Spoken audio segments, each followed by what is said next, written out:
Okay, so change natin siya sa cold. Ayan. Ito cold. Ito plus, red, blue, combine yung kanyang air.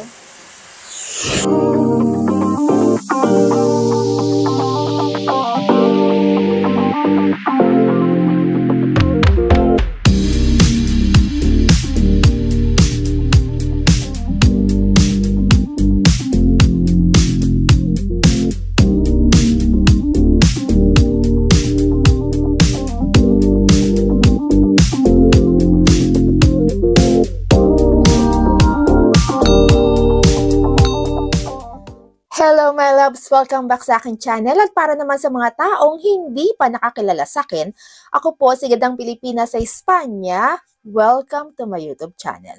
Dito sa aking channel, I shared everything about my life, lifestyle videos from makeup, skincare, hanggang sa mga unboxing videos at hair care videos na madalas natin ginagawa dito sa aking channel. Kaya kung gusto mo yung mga videos na ganon, please consider to subscribe to my channel para updated ka sa mga future videos ko. Okay, so sa video natin ngayon, meron tayong i-unbox at tamang-tama kasi, yes, kung napapansin niyo basa pa yung aking buhok, di ba? Kasi hair care product yung aking i-unbox o hair care tools. Binili ko to sa Pilipinas. Di ba umuwi kami ng Pilipinas? Pero, ang nangyari, nawala siya sa isip ko. Totally nakalimutan ko siya talaga. Ilang buwan na kaming nandito, nakabalik ng Madrid. Totally nawala siya talaga sa isip ko na meron pala akong isa pang binili sa Pilipinas na hair tool product na hindi ko pa na-unbox. Actually, sa sobrang busy namin sa Pilipinas, dapat dun pa lang in-unbox ko na, di ba? Pero yun nga, habang busy kami, nawala din sa isip ko na i-unbox siya. So ngayon kinakabahan ako kung i-unbox ko siya kasi baka mamaya may defect ito at hindi ko na siya pwedeng ibalik kasi nakailang buwan na. Plus, nandito na ako sa Madrid, wala na ako sa Pilipinas, so hindi ko na siya maibabalik. So, yung product na i-unbox natin ay etong, ayan, hindi ko lang alam kung nakikita ninyo, yung Dream, ayan, yung Dream Dream Gleam na,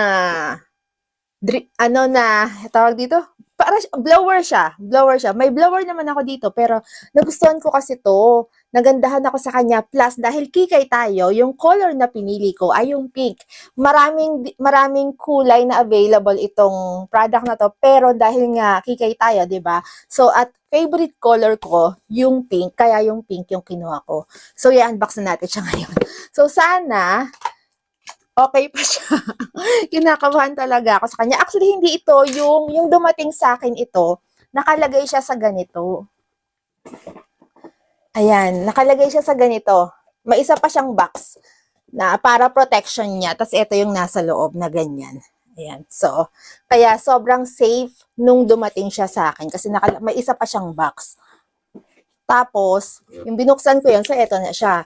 Pero ngayon, tatanggalin natin siya, bubuksan na natin siya kasi may plastic pa dito eh.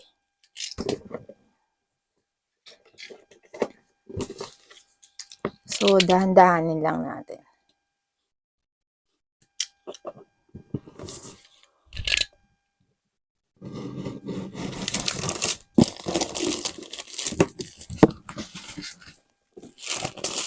Ayan, so tinatanggal na natin yung plastic. So, sana lang talaga at wala siyang defect. Hindi siya defective. Kasi, sobrang madi-disappoint ako kung defective itong nabili ko. Actually, kasalanan ko rin naman kung defective to kasi hindi ko kaagad binuksan. May isa pa pala. Wait. Ayan. Tanggalin natin ito. So, ang sabi dito, so balik natin. Ang sabi kasi dito ay efficient and fast drying daw siya. Tapos, lightweight, pero high speed yung kanyang hair dryer. And then, meron siyang negative ions for smooth hair. And, meron siyang yung kanyang digital motor, 110,000 RPM. Nabili ko to sa Pilipinas ng 3,000 pesos. Yes, 3,000 pesos. Ayan, so okay na. Ewan ko lang kung makikita nila. Wait lang, I'm struggling.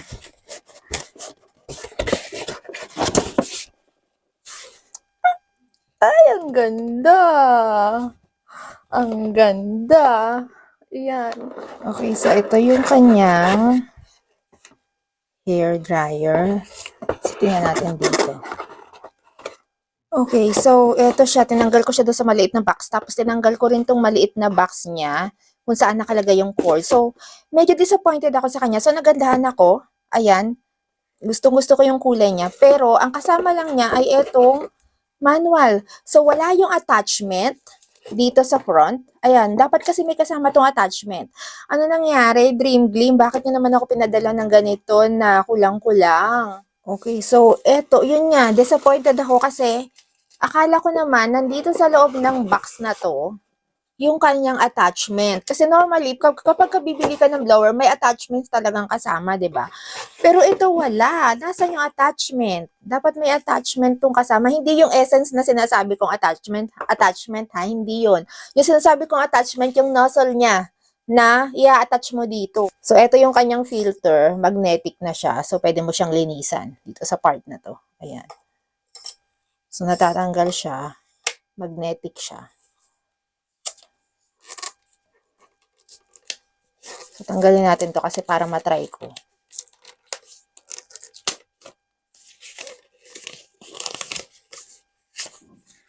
Ayan. So, yung cord niya, ganyan. Hindi siya ganun kahaba. Okay, so, ayan yung kanyang sa side niya may nakalagay na brand name. Tapos, dito sa side na to, may dalawang nakalagay na button. Pero hindi ko alam kung alin dito yung power button. Kung para saan ba to or eto. Mamaya ako nababasahin yung manual. So, ang kasama lang talaga niya ay yung manual. Pero dapat meron pang isa na kasama to, yung attachment na ilalagay mo dito. Hindi yung essence ha, hindi yung essence, yung nozzle. Kasi ito magnetic to eh. So, meron din yung purpose, yung nozzle na yon. Hindi yung essence na sinasabi ko, yung nozzle. So, ito yata yung turn on kasi nakalagay siya sa 0 sa i1 natin. Okay. Ayan. Uy, malakas. 1 pa lang yun ha. 1 pa lang yun. Ito hindi ko alam kung para saan to. Okay. Ayan, nagbabago yung kanyang ilaw. So, ito yung modes 1 and 2. Okay, ayan yung 2. Tapos, iwan muna natin kasi hindi nyo ako maririnig. Okay, iwan natin. Okay. Ayan. So, kanina, pag open ko, blue, diba? Blue yung light. Warm. And then, cold. Cold yan. Cold. And then, nag-change siya sa, i-change natin sa orange. Yung orange ay warm. Yung red ay hot. Ayan. Okay. And, try na natin. Doon lang tayo sa warm. Okay. Okay, yung warm niya may pagkamalamig pa rin.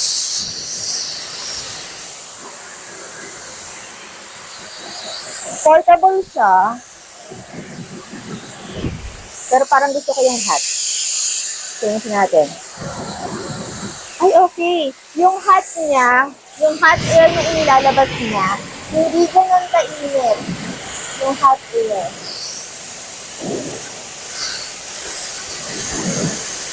Lakas niya. Oh, lakas. Hindi siya kalakas.